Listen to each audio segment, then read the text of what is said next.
Increasing Personal Efficiency. By Russell H. Conwell. 1. Women.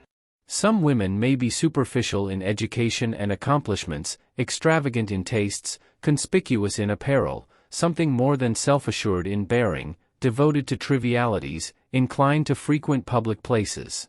It is, nevertheless, not without cause that art has always shown the virtues in woman's dress, and that true literature teems with eloquent tributes and ideal pictures of true womanhood, from Homer's Andromache to Scott's Ellen Douglas, and farther. While Shakespeare had no heroes, all his women except Ophelia are heroines, even if Lady Macbeth, Regan, and Goneril are hideously wicked. In the moral world, women are what flowers and fruit are in the physical. The soul's armor is never well set to the heart until woman's hand has braced it, and it is only when she braces it loosely that the honor of manhood fails. Men will mainly be what women make them, and there can never be entirely free men until there are entirely free women with no special privileges, but with all her rights. The wife makes the home, the mother makes the man, and she is the creator of joyous boyhood and heroic manhood. When women fulfill their divine mission, all reformed societies will die, brutes will become men, and men shall be divine. There are unkind things said of her in the cheaper writings of today, perhaps because their authors have seen her only in boarding houses, restaurants, theaters, dance halls, and at card parties, and the poor, degraded stage with its warped mirror shows her up to the ridicule of the cheaper brood. The greatest writings and the greatest dramas of all time have more than compensated for all this indignity, and we have only to read deep into the great literature to be disillusioned of any vulgar estimations of womanhood, and to understand the beauty and power of soul of every woman who is true to the royalty of womanhood.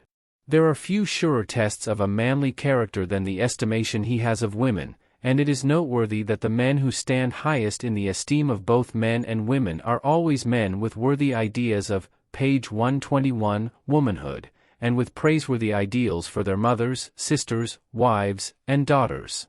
As men sink in self-respect and moral worth, their esteem of womanhood lowers. The women who become the theme for poets and philosophers and high-class playwrights are the women who have been bred mainly in the home. They seem without exception to abhor throngs, and only stern necessity can induce them to appear in them. The motherly, matronly, and filial graces appeal strongly to them, such as are portrayed in Cornelia, Portia, and Cordelia. They may yearn for society, but it is the best society, for the women whose beauty and sweetness and dignity and high accomplishments and grace make us understand the Greek mythology, and for the men who mold the time, who refresh our faith in heroism and virtue, who make Plato and Zeno and Shakespeare and all Shakespeare's gentlemen possible again.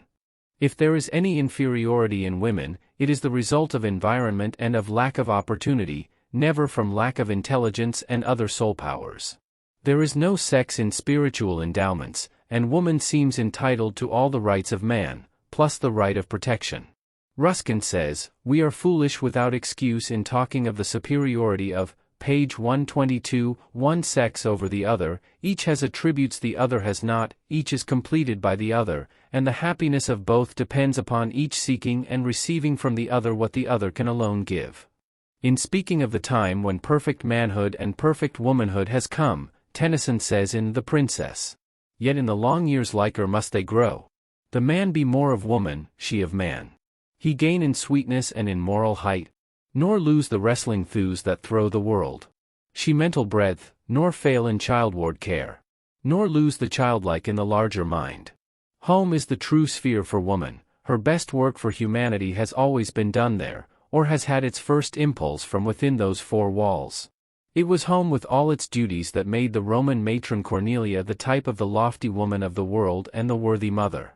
While it endowed her with the power to raise two sons as worthy as any known to history, who sacrificed their lives in defense of the Roman poor, it also endowed her with courage to say to the second of her sons when he was leaving her for the battle which brought his death, "My son, see that thou returnest with thy shield or on, page 123 a. Napoleon claimed that it was the women of France who caused the loss at Waterloo, not its men.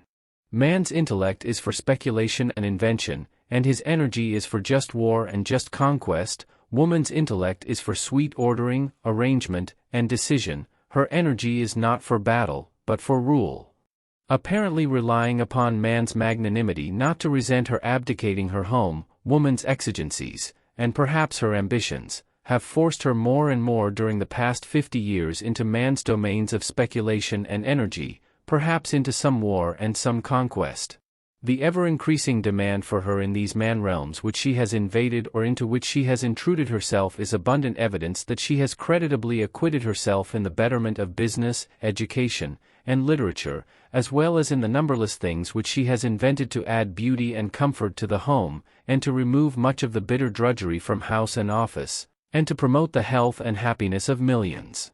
All these helps she has given, even if she has undoubtedly lost some of the graces which have always made so lovable the woman of whom Andromache, Portia, and Cordelia are but types, page 124. Although matrimony and motherhood were the first conditions of women and only conditions that poets sing about and philosophers write about, and although these are still the conditions where she is doing her largest and noblest work in humanizing, yet her proper sphere is as man's, wherever she can live nobly and work nobly. How many myriads in this country alone are drudging or almost drudging in shops and offices to relieve the too stern pressure of pain or poverty from someone who is dear to them, yet are doing it unselfishly and uncomplainingly?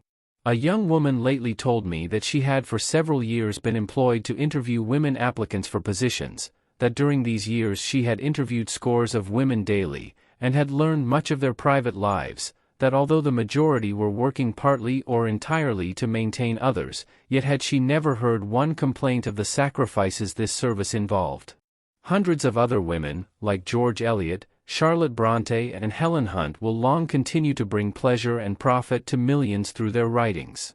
It is women, too, whose inventions have not only lightened domestic work and brightened the home, but also have so far removed the modern, page 125, schoolroom from the little red schoolhouse of long ago, and it is women who have improved the books and the studies for children.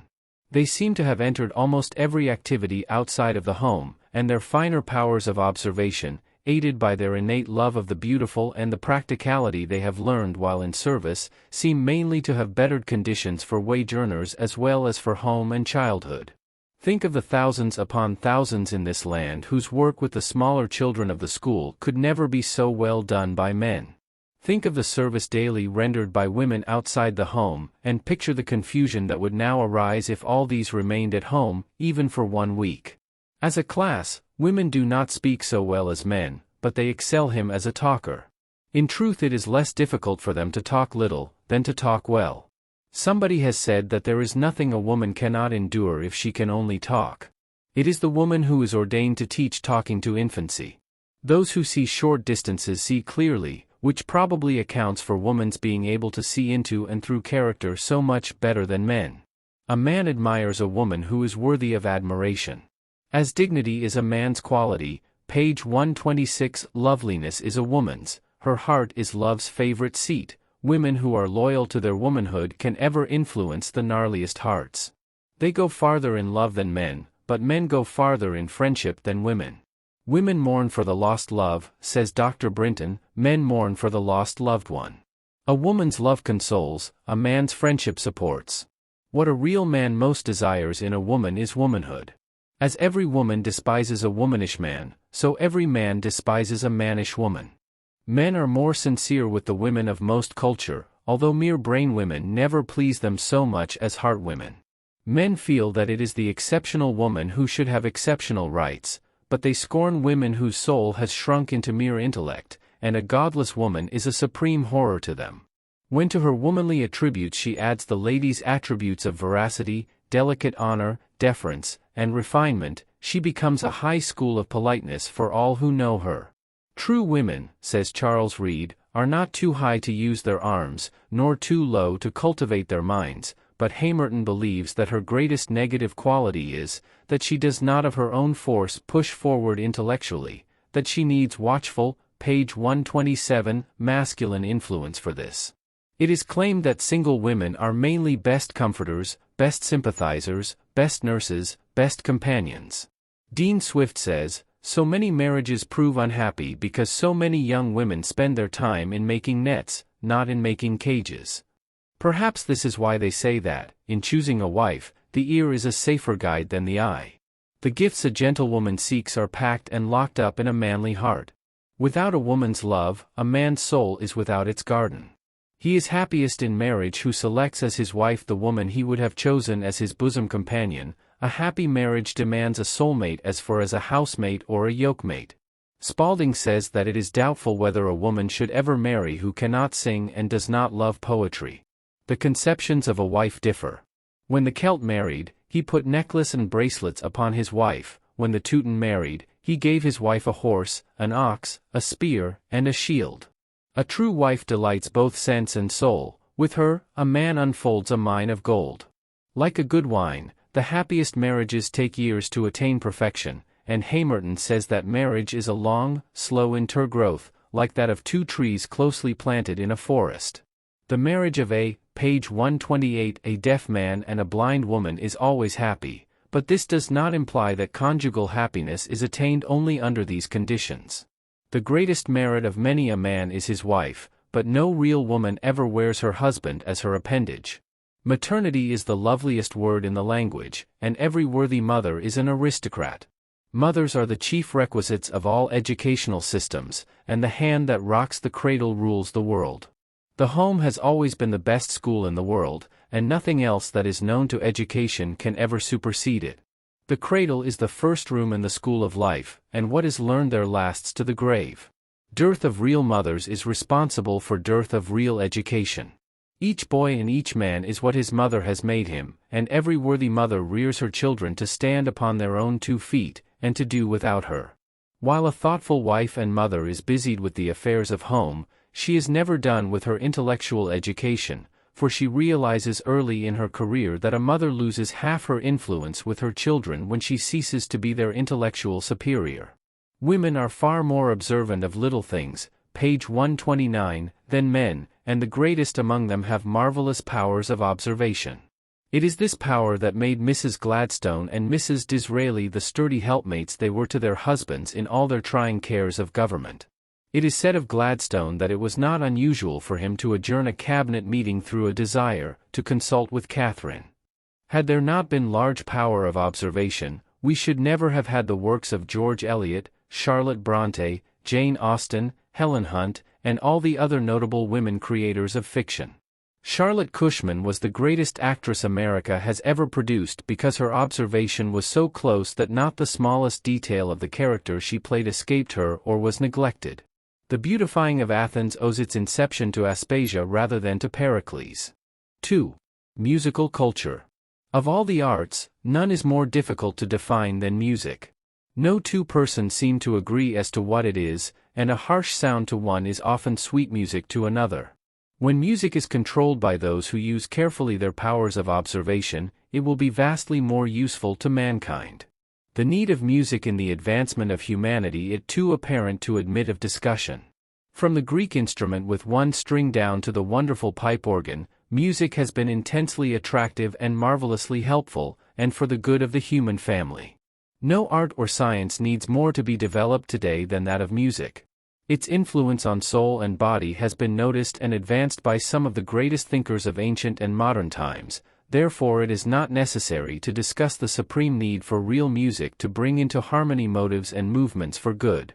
When we, page 132, duly consider the subject of music, and ask where we shall find the great musicians who are today so much in demand, we feel that many so-called schools of music are often more misleading than instructive, and that they follow fashions that are far more unreasonable than the fashions of dress. The art of music needs philosophic study, and it should be begun with a far better understanding of the many causes which contribute to its composition. The singing of birds is literally one of the most discordant expressions of sound. Indeed, the tones of the nightingale and the meadowlark are only shrill whistles when they are considered with reference only to the tones of their voice, yet they furnish the ideal of some of the richest music to which the ear has ever listened, being one part of the delicate orchestra of nature. The lowing of the cow, the bellow of the bull, the bark of an angry dog echoing among the hills at eventide, combined with so many other different sounds and impressions, has become enticingly sweet to the pensive listener. The insect choir of night has as much of the calming and refining influences as the bird choir of the morning. Real music requires not only that the tones, page 133, should be clear and resonant, but that they should be uttered amid harmonious surroundings. Dixie and Yankee Doodle, sung with a banjo accompaniment on a lawn in the evening, surrounded by gay companions, may be the most delightful music, which will start the blood coursing or rest the disturbed mind, but it would not be called music if sung at a funeral. I know that my Redeemer liveth is glorious music when it is sung in a great cathedral, with echoes from its shadowy arches and the dim light of its stained glass windows. But the same solo would be in awful discord with a ballroom jig. Harmonious circumstances and appropriate environment are as essential for perfect effects in music as is the concord of sweet sounds. The foolish idea that music consists in screaming up to the highest C and growling down to the lowest B has misled many an amateur, and destroyed her helpfulness to a world that has far too much misery and far too little of the joy that comes from a sweet-voiced songster. The beginner in voice culture who attempts to wiggle her voice like a hired mourner, and with her tremulous effects sets the teeth of her audience on edge, has surely been misled into darkest delusion, page 134, as to music, and will soon be lost amid the throng of vocal failures. Extremists are out of place anywhere, but the myriads of them in the musical world make humanity shudder. What is needed in music today more than anything else is a standard of musical culture which shall demand careful discipline in all the influences that contribute to good music. True music is the music that always produces benign effects, the music that holds the attention of the auditor and permanently influences him to nobler thought, feeling, and action. Those large-hearted, artistic-souled men and women who are capable of interpreting into feeling what they have heard from voice or instrument must be the final chord of appeal. A trapeze performance in acoustics is not music. It has been frequently shown that music is potent in its effects upon the body as well as upon the soul. In 1901, a notable illustration of the power of music over disease was given at the Samaritan Hospital, connected with Temple University in Philadelphia, although the experiments were made under disadvantageous circumstances and environment. The patients were informed what the physicians were endeavoring to do, and the efforts of the first few months were wasted, page 135, for the most part. Many of the patients who were placed under the influence of the music grew confident that they were going to be cured. While the recovery of some seemed miraculous, those who conducted the experiments felt that the healing might be largely due to the influence of the mind and not directly to the music. The matter was dropped for several months, until the patients were nearly all new cases. The doctors charged the nurses not to let the patients know for what cause the music was placed in the hospital. They eliminated also the personal influence of the nurses as well as the use of drugs at the time the music was produced.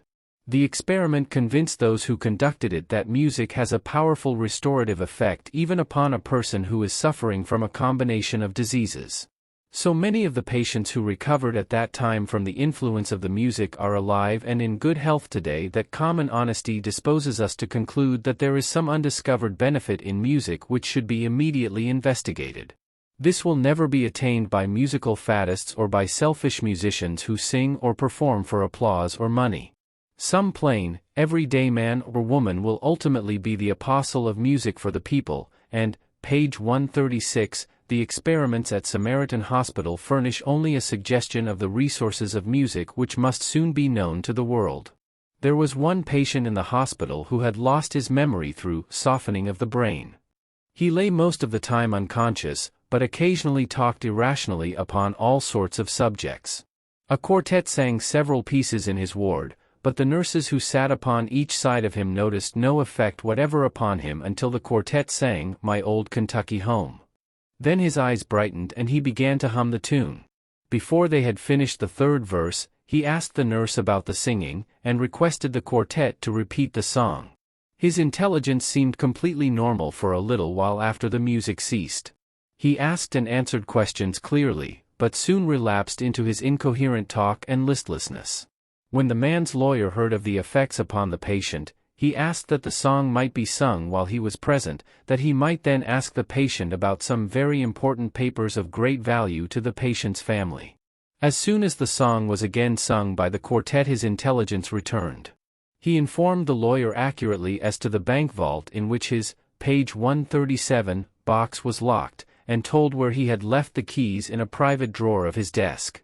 Although the effect of the music was not permanent as to his case, many persons who know of it feel that some time music may be so applied as permanently to cure even such cases, if kept up for a sufficient length of time. Accidents to the skull, heart diseases, nervous exhaustion, and spinal ailments seem especially amenable to music. 2 of the hospital cases of paralysis were permanently relieved by music. In one of these cases, instrumental music seemed to produce a strong electric effect. While 4 violins were accompanied by an organ, the patient could use his feet and hands, but it was several weeks before he could walk without music. In the other case, vocal music put an insomnia patient to sleep, but after sleeping through the program, the patient was better. After a few trials, he returned home. Some of the 100 cases experimented upon were complete failures. But those conducting the experiments were convinced that the failure was attributable to the fact that they were unable to find the right kind of music. In the use of religious selections, Pleyel's hymn made the patients of every ward worse, but "The Dead," page 138, march from Saul was soothing to typhoid patients. When this march was rendered softly, the nurses discovered that 2 cases had been so susceptible to the influences of the music that the physicians omitted the usual treatment and the patients recovered sooner than some other patients who had the disease in a less dangerous form. Children were helped by a different class of music from that used with adults, and difference in sex also was noted. Mothers who sing to their children may become the best investigators as to the power of vocal music on the healthy development of childhood. In the Baptist Temple, Philadelphia, several hymns were once forcefully rendered by the great chorus of the church to a congregation of 3,000 people. At the close, slips of paper were passed to the worshippers, and they were asked to write upon the paper what thoughts the music had suggested to them. While there was nothing in the anthem suggestive of youth, and the burden of the stanzas seemed to divert from childhood, yet more than half of the 2,000 slips returned attested that the hearer had been reminded of his school days and of the games of childhood. These slips were collected, page 139, before the congregation had time to confer. It shows that the music was not in accord with the words, and that it had greater power upon the mind than the words had. It proves that, to produce its highest effects, sacred music must harmonize with the meaning of the words and with the environment. It also shows that the purpose for which one sings is an important factor. Random vociferations or a display of vocal gymnastics, even of the most cultured kind, is both inartistic and unmusical. These pages have been written to suggest that music is still with the common people, that the future blessings which mankind shall derive from musical art and science are probably dependent upon some observant person who is free from the trammels of misguided and misdirected culture, and who may come to it with an independent genius, and handle the subject in the light of everyday common sense.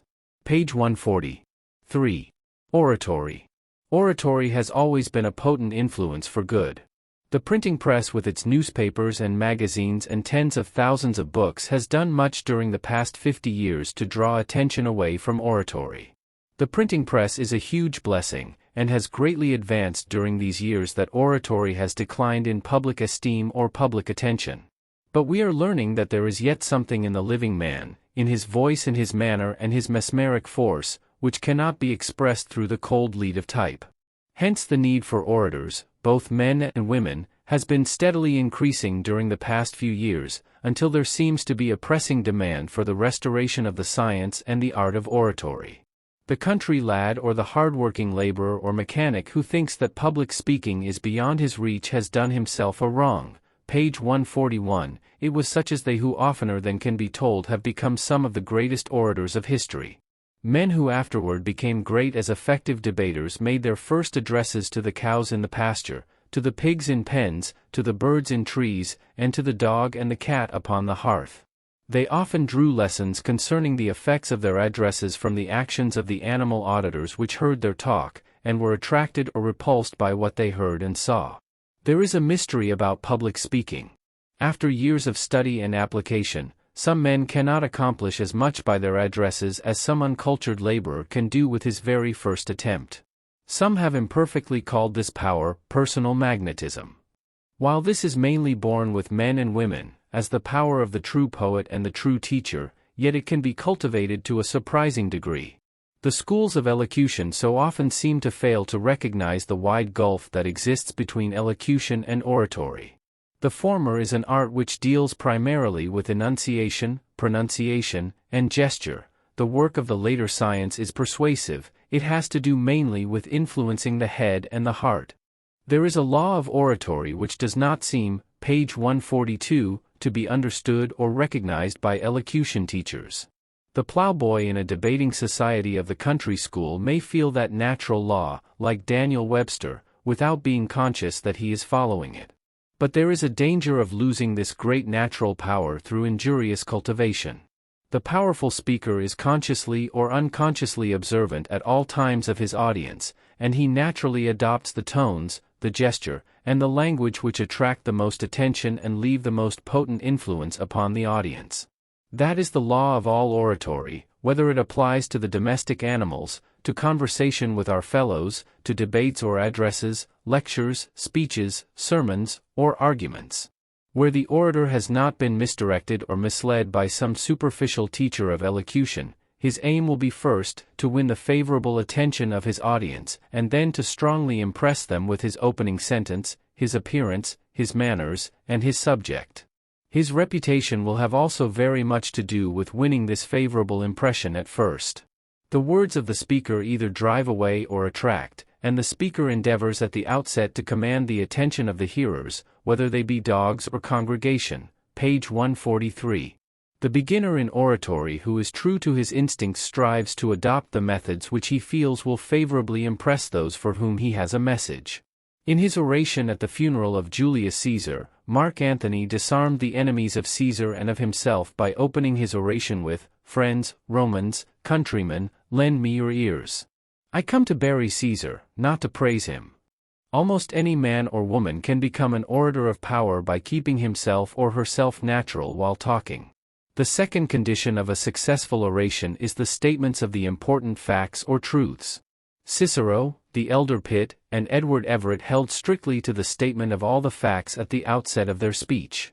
Facts and truths are the most important things in all kinds of oratory, as they are the most difficult to handle. The audience is more likely to listen to them at the opening of the talk, and they must be placed before the hearers clearly and emphatically, before the speaker enters upon the next division of his address.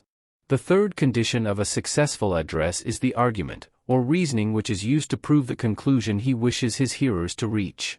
It is here that logic has its special place. It is at page 144, this vital point that many political speakers fail to convince the men they address. After he has thus reasoned, the natural orator makes his appeal, which is the chief purpose of all true oratory. It is here where the orator becomes vehement, here where he shows all the ornament of his talk in appropriate figures of speech.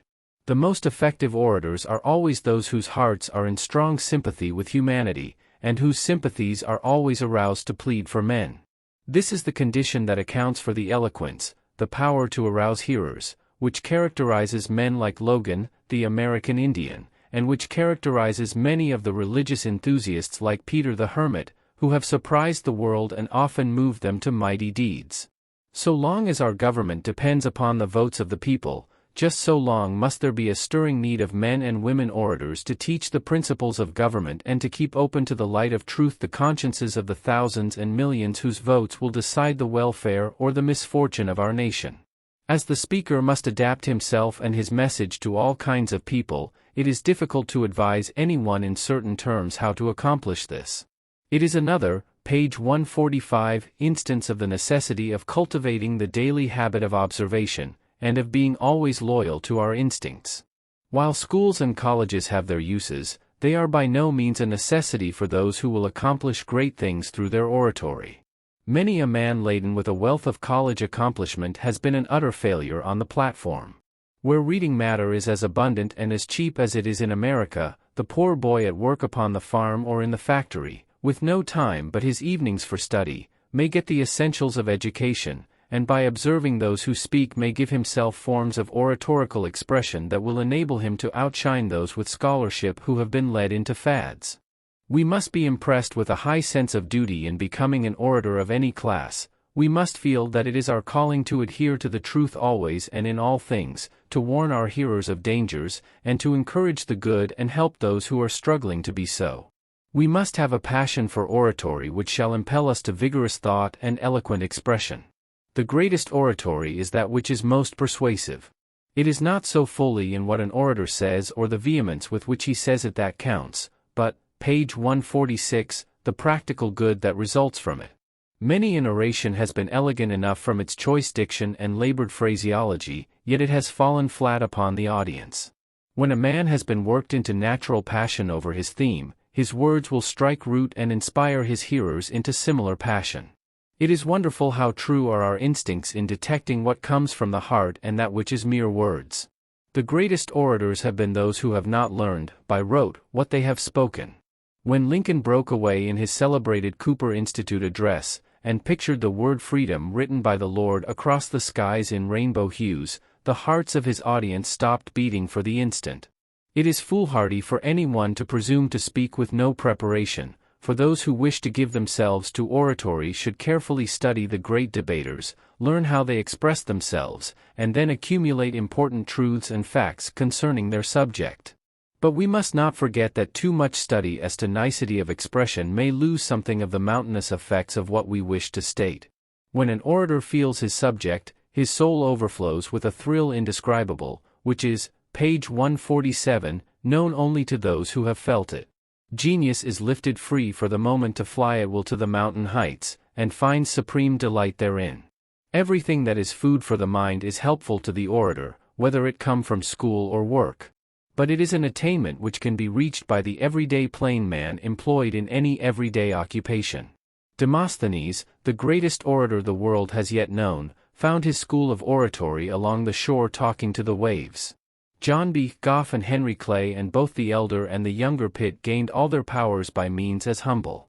The mere study of grammar has never yet made a correct speaker, the mere study of rhetoric has never yet made a correct and powerful writer, and the study of elocution cannot make an orator. Grammar, rhetoric, and elocution may teach him only the laws which govern speech, writing, oratory, and leave him ignorant of the best methods of execution. During the last 100 years the leading orators of Congress have mainly come from among the humble and the poor, and all the learning they had of their art was got in the schoolhouse, the shop, the fields, and the university of hard knocks. It is a calling that seems to be open to, page 148, every man and woman of fair talent. If you desire to become a platform orator, read the lives of successful orators, and apply to yourself the means which help them to distinction. But be vigilant not to lose your own individuality, and never strive to be anyone but yourself. In no place more than upon the platform does sham mean shame, nothing is more transparent. 4. Self-help. Although Samuel Smiles's Self-Help is the first and perhaps the best of the many inspirational books that have been written of late years, it is by far the most serviceable of all to anyone who wishes and intends to stand squarely on his own feet and to fight his own battle of life from start to finish. That book is attractive because it is anecdotal of life and character, and because of the interest that all men feel in those who have achieved great things through their own labors, their trials, and their struggles. It abounds with references to men who were forced to be self-helpful, who were born lowly enough, but died among God's gentlemen, and often among the aristocracy of the land, through sheer force of character, labor, and determination. They have left their footprints on the sands of time, mainly because they were self-reliant and self-helpful. The aids to the royal life are all within, and no, page 150 to life is worthless unless its owner wills it. The fountain of all good is within, and it will bubble up, if we dig. Dr. Holland used to say that there is a superabundance of inspiration in America, but a lamentable dearth of perspiration. Aspiration plus perspiration carries men to dizzy heights of success, aspiration minus perspiration often lands them in the gutter. Self-help is not selfishness. The duty of helping oneself in the highest sense always involves the duty of helping others. The self-helpful are not always the men who have achieved greatest success in what vulgarians call success. That man's life is a success which has attained the end for which he started out. The greatest failure may sometimes be the hugest success through the discipline it has afforded. They tell us that men never fail who die in a worthy cause, that it is nobler to have failed in a noble cause than to have won in a low one, that it is not failure, but low aim, that is wicked. God sows the seed and starts us all out with about the same quantity and the same quality. Whether the crop shall be abundant depends upon the environment in which we grow and the way we take care of the field. The supreme end of each man's life is to take, page 151, individual care of his own garden. When this is neglected, his life is wasted, and there is no immorality that is comparable to the immorality of a wasted life, and every life is wasted unless its owner has made it yield its full capacity. If it is only a 10 bushel an acre field, he has done worthy work who has reaped 10 bushels from an acre. If it is a 70 bushel an acre field, it is dishonorable to have reaped 69 bushels from an acre. God gives us the chance, the improvement of it we give ourselves. The spirit of self-help is the root of all genuine growth. Help from the outside may be convenient, but it enfeebles. All self-help invigorates. The self-helper must be self-reliant. The measure of his self-help is always proportioned to the measure of his self-reliance. The self-reliant does not consider himself as the creature of circumstances, but the architect of them. All that Adam had, all that Caesar could, we have had and can. The self-reliant and the self-helpful are the minority. The majority are forever looking toward and relying upon some government or some institution to do for them what they should only do for themselves. A real man wants no protection. So long as his human powers are left to him, he asks nothing more than the freedom to win his, page 152, own battles. The best any government or any institution can do for men is to leave them as free as possible from either guidance or help, so that they may best develop and improve themselves. As it has been during the centuries, we put too much faith in government and other institutions, and too little in ourselves. Men who count for something do not wait for opportunities from any source, they help themselves to their opportunities. They can win who believe they can, and the strong-hearted always ultimately achieve success. A nation is worth just what the individuals of that nation are worth, and the highest philanthropy and patriotism does not wholly consist in aiding institutions and enacting laws, especially the laws which teach men to lean, but they rather consist in helping men to improve themselves through their own self-help. There is no aid comparable to the aid that is given a man to help himself. We may stand him upon his feet, but remaining upon them should be his own task. He is a magnificent somebody who steadfastly refuses to hang upon others, and nothing brings the blush sooner to the true-hearted man than to feel that he has been unnecessarily helped to anything by men or by governments. There is no man who rides, page 153, through life so well as the man who has learned to ride by being set upon the bare-backed horse called self-dependence. Paradise was not meant for cowards. Self-reliance and self-help is the manliness of the soul. The solid foundations of all liberty rest upon individual character, and individual character is the only sure guarantee for social security and national progress. Whatever crushes individuality is despotism, no matter by what other name you call it. The gods are always on the side of the man who relies on himself and helps himself. Men's arms are long enough to reach stars, if they will only stretch them. It is so contrary to the spirit of our nation to be anything but self-helpful. The flag of freedom cannot long float over a nation of deadheads. Only those who determine to pay their way from cradle to grave have a right to make the journey. Schiller says that the kind of education that perfects the human race is action, conduct, self-culture, self-control. It has been said that the individual is perfected far more by work than by reading, by action more than by study, by character more than by biography. These are courses that are given by the University of Life more completely than in all other institutions known to men. Page 154. The great men of science, literature, art, action, those apostles of great thoughts and lords of the great heart, belong to no special rank. They come from colleges, workshops, farms, from poor men's huts and rich men's mansions, but they all began with reliance upon themselves, and with an instinctive feeling that they must help themselves solely in climbing to the work or the station which they had assigned to themselves. Many of God's greatest apostles of thought and feeling and action have come from the humblest stations, but the most insuperable difficulties have not long been obstacles to them. These greatest of difficulties are true men's greatest helpers. They stimulate powers that might have lain dormant all through life, but often have readily yielded to the stout and reliant heart. There is no greater blessing in the world than poverty, which is allied to self-reliance and the spirit of self-help. Poverty is the north wind which lashes men into Vikings.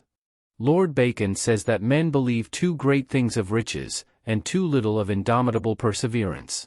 Every nation that has a history has a long list of men who began life in the humblest stations, yet rose to high station in honor and service.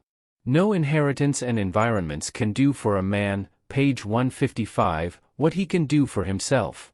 Cook, the navigator, Brindley, the engineer, and Burns, the poet, are three men who began life as day laborers. The most poetic of clergymen, Jeremy Taylor, the inventor of the spinning jenny and founder of cotton manufacture, Sir Richard Arkwright, the greatest of landscape painters, Turner, and that most distinguished Chief Justice Tenterden were barbers. Ben Jonson, the poet, Telford, the engineer, Hugh Miller, the geologist, Cunningham, the sculptor, were English stonemasons. Inigo Jones, the architect, Hunter, the physiologist, Romney and Poy, the painters, Gibson, the sculptor, Fox, the statesman, Wilson, the ornithologist, Livingstone, the missionary, started life as weavers. Admiral Sir Cloudesley Shovel, Bloomfield, the poet, Carey, the missionary, were shoemakers.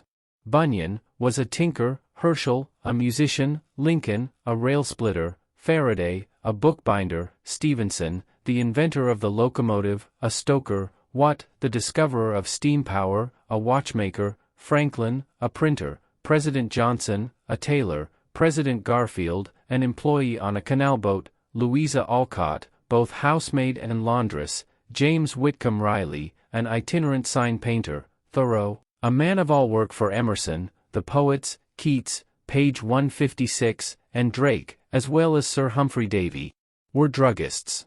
Benjamin Thompson was a humble New Hampshire schoolmaster whose industry, perseverance, and integrity, coupled to his genius and a truly benevolent spirit, ultimately made him the companion of kings and philosophers, Count Rumford of the Holy Roman Empire.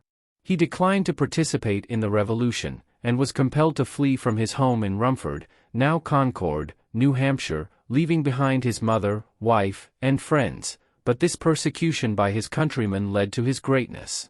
In the spring of 1776 General Howe sent him to England with important dispatches for the ministry. At once the English government appreciated his worth and scientific men sought his acquaintance.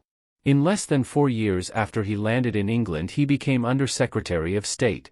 In 1788, he left England with letters to the Elector of Bavaria, who immediately offered him honorable employment which the English government permitted him to accept after he had been knighted by the king.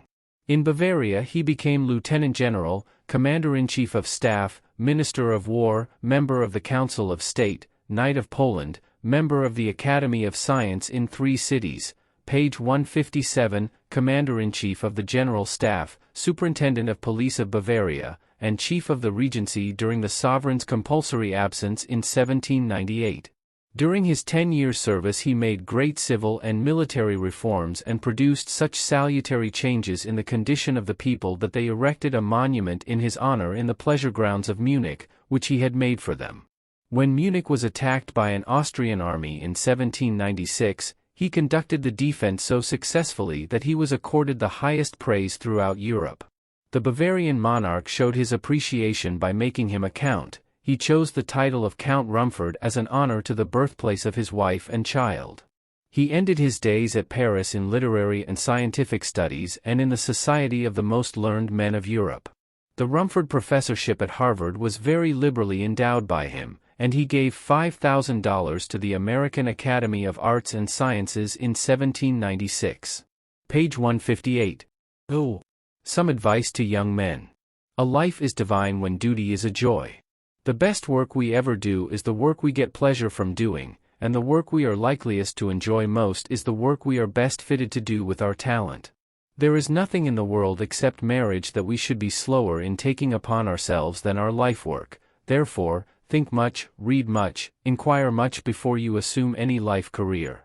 When you have once decided what is best fitted for you, pursue it ceaselessly and courageously, no matter how far distant it may be, how arduous the labor attending it, or how difficult the ascent.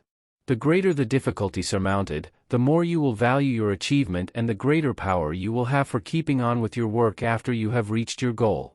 Do your utmost to find a friend who is older than you, and consult him freely, and give every man your ear, for the, page 159, humblest in station and those with the most meager acquirements in other matters may see some few things more clearly than other men, and may be well stored with what you most require.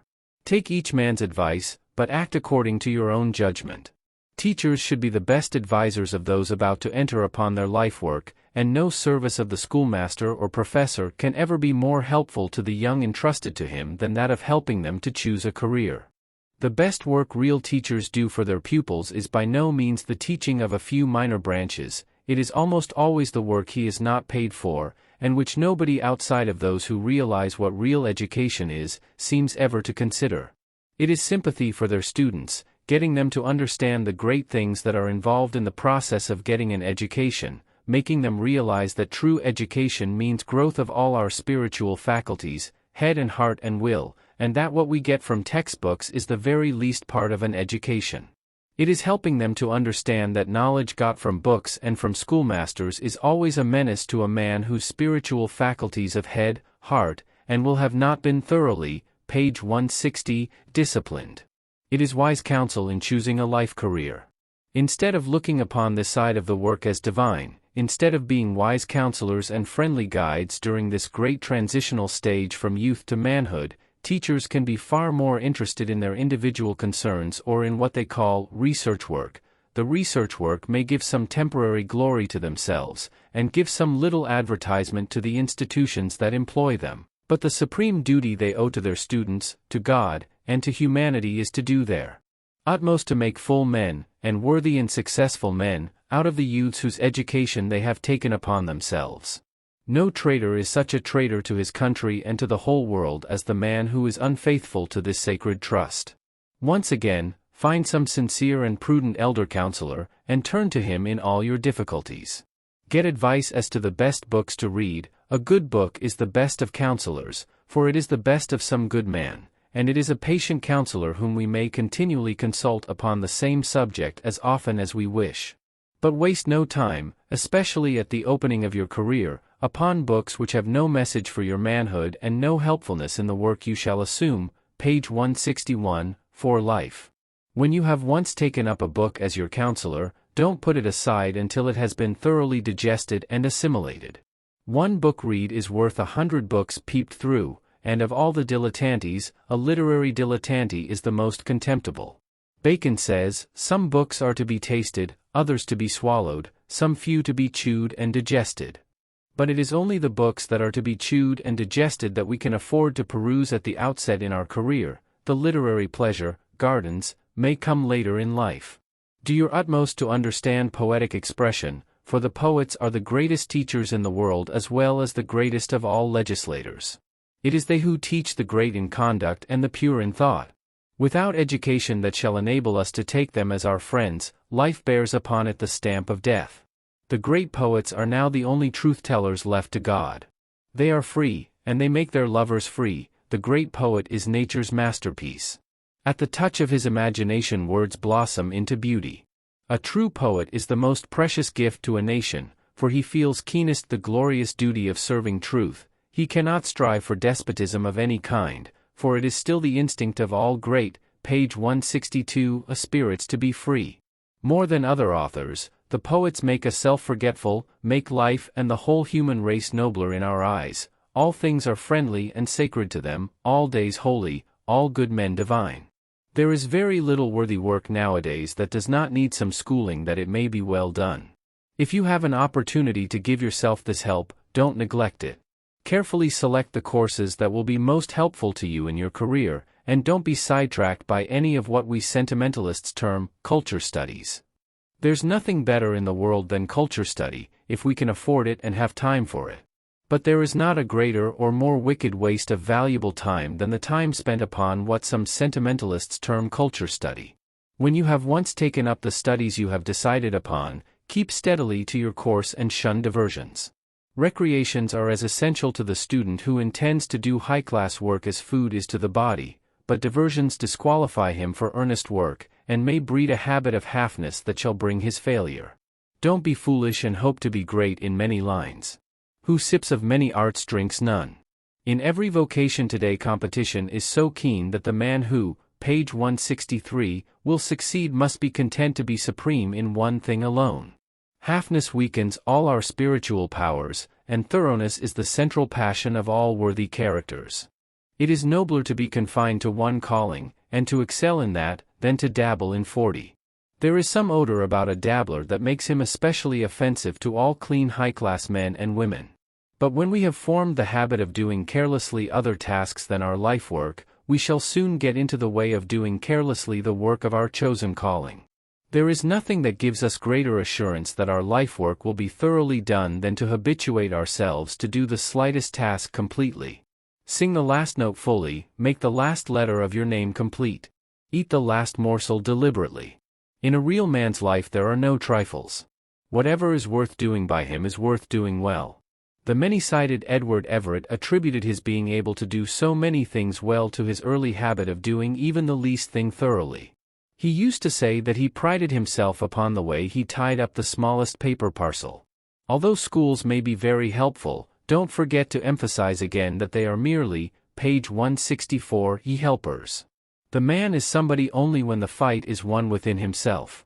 Without the schools men have often reached the pinnacles of success, through their own individual earnestness and energy. Schools make wise men wiser, but they may make fools greater fools than ever. If colleges have fallen somewhat into disrepute, it is largely due to the fact that we may have sent more fools than wise men to college. Many a man has been the better for being too poor to attend school, like Franklin, Lincoln, Peter Cooper, and 10,000 other Americans. Their thirst for what books had to give them forced them to work harder and to deny themselves all the enjoyments that so vulgarize yet so charm the cheaper brood. All that is won by sacrifice and downright hard work is priceless, and many noble men and women who have risen to high honor and station owe their place and power solely to this. Be always mindful that power is the only safe foundation for reputation. Thoughtful Americans are not concerning themselves about who your ancestors were, and whether or not they were graduated from some college. Like Dr. Holmes, they feel that old families and old trees generally have their best parts underground, and that the only, page 165, progressive is the man who is bigger in thought and feeling and accomplishment than his father was. They believe that it is unimportant where you buy your educational tools, if you are only doing good work with them. There is only one true aristocracy in America, those with more spiritual power and individual accomplishment than the rest of men. Emerson says that, all the winds that move the veins of universities blow from antiquity, and this is responsible for many foolish words and many fool acts of schoolmen which are so often misleading the unsuspecting public. Nothing is more foolish than the idea that any schooling is worthless which is obtained in schools after the regular school hours, and more than one attempt has been made to enact laws which shall hinder from practice physicians and lawyers who have been obliged to get their knowledge through channels other than the conventional. The victory of the general does not depend upon the place where he got his military training or the time of the day when he studied. Oliver Cromwell, the greatest general of his day, was a farmer until his 40th year, when he entered the army of the Parliament against Charles I. The only question that concerns the nation that puts a general, page 166, at the head of its forces is, has he the powers that shall make us victorious? Men in distress don't ask for the pedigree of the lifesaver, nor do they stop to inquire when he graduated. Don't be frightened off by sticklers for what is customary. Knowledge is the right of the poorest boy and girl in America, and it can be had by the humblest in the land. Be convinced of this and enter the race. The world steps aside and lets the man pass who knows where he is going. All the world will shout to clear the track when they see a determined giant is coming. In choosing your career, don't be limited to the old professions. There are today many more occupations calling for the highest skill and offering the highest inducements than there were 20 years ago, and these positions are steadily increasing. Many occupations which were recently regarded almost as menial have risen almost to professions: cooking, agriculture, decorative art, forestry, nursing, sanitation, designing apparel, and countless others, and the men and women qualified for these are surer of better positions than formerly, and far better rewards. But the youth who is imbued with the determination to be right and to do right must never lose, page 167, sight of this truth, that life is vastly more than place and meat and raiment. Living for self is suicide. Men that are men get far greater enjoyment and far greater reward from making life a blessing for those who come their way than they get from all other things combined. No man lives so truly for himself as he who lives for other people, and one of the chiefest purposes of education is that it gives larger views of life and adds greater power to serve humanity. The man who is really in earnest to make his life count is studiously observant. Each day and each place multiplies his means of happiness for himself and others. The end.